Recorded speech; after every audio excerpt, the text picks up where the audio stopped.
If Jesus was not raised from the dead, then the Bible isn't true, heaven isn't real, and this life is as good as it gets.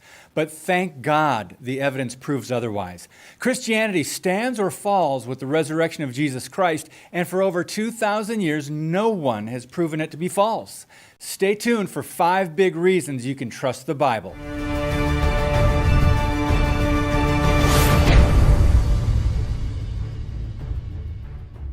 Jesus once said, "The truth will set you free." It's not that people can't know the truth. The problem is they don't like what they find because they don't want to change how they live. Let's look at just a fraction of the overwhelming evidence supporting the historical resurrection of Jesus, as well as the accuracy and reliability of the Bible.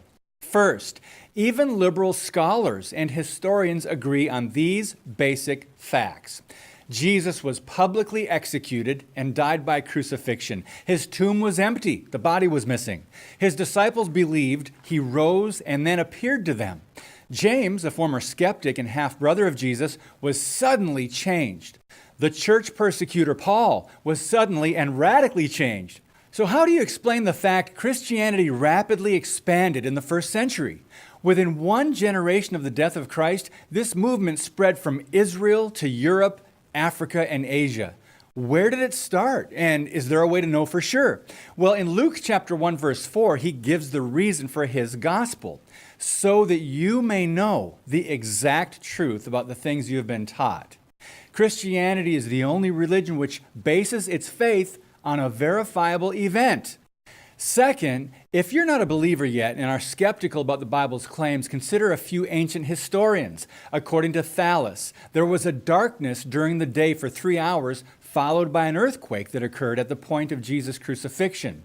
Jewish historian Josephus lived in the first century and wrote about events surrounding Jesus in more detail than any other non-biblical source. Roman historian Suetonius wrote about new levels of punishment Nero inflicted on Christians and described Jesus as having had immediate impact on his followers. Tacitus confirms Christianity was founded by a man named Christus, who he said was, quote, put to death as a criminal by Pontius Pilate, procurator of Judea, in the reign of Tiberius, end quote. Some used to claim Pilate and Caiaphas never existed, no such people. Well, a first-century inscription discovered at Caesarea in 1961 confirms Pilate was indeed procurator of Judea from 26 to 36 AD. Jesus was on trial before high priest Caiaphas before he was taken to Pilate. The tomb of the Caiaphas family was discovered in Jerusalem in 1990, and inside were the very bones of the infamous high priest mentioned in the Gospels.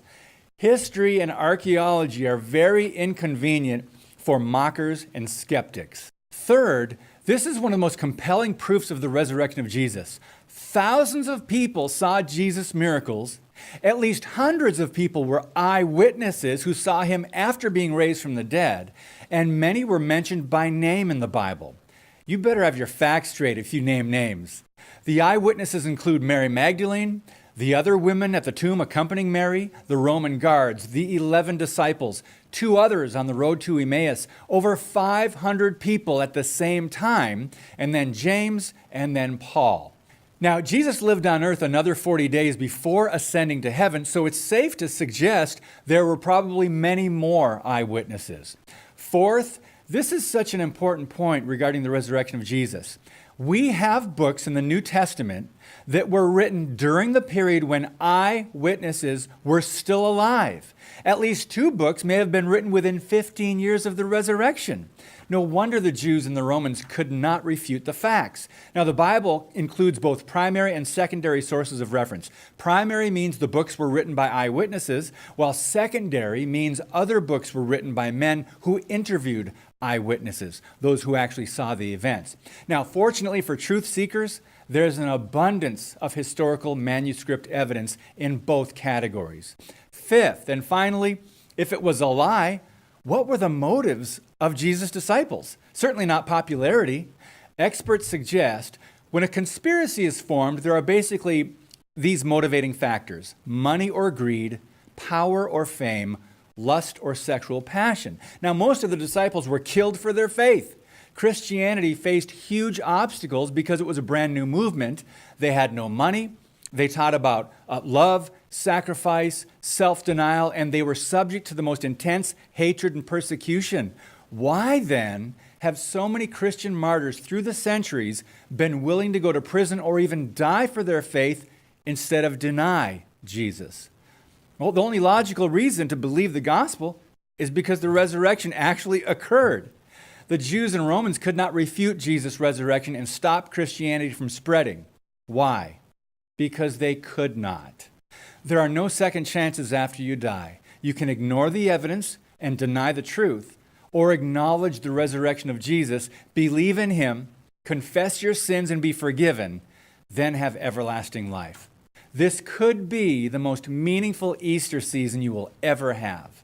I'm David Fiorazzo. God bless you and keep speaking the truth about things that matter.